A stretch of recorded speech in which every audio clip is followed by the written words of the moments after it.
Emily had always loved the quaint old house her grandmother left her.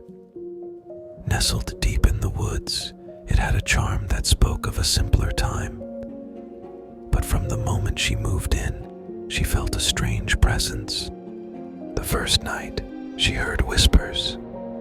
At first, she thought it was the wind rustling through the trees, but the whispers seemed to form words, unintelligible and chilling. She brushed it off as her imagination, exhausted from As the days passed, the whispers grew louder, more insistent. They seemed to follow her from room to room, growing clearer. One night, she distinctly heard her name being called. Emily. The voice was soft, almost a caress, but it sent shivers down her spine. She started to notice shadows that didn't belong. They flickered at the edge of her vision, disappearing when she turned to look. Emily tried to ignore them, but her unease grew. Sleep eluded her, and she became increasingly paranoid.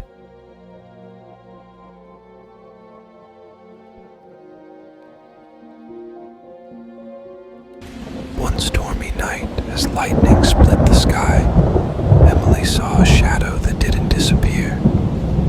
It stood at the foot of her bed, a tall, dark figure with glowing eyes. Paralyzed with fear, she couldn't move or scream. The figure whispered her name again, Emily. Gathering her courage, she reached for the lamp beside her bed, but the figure was faster. It lunged at her, cold fingers wrapping around her wrist. She felt an overwhelming surge of terror and pain as the world went black. Emily woke to daylight streaming through the windows.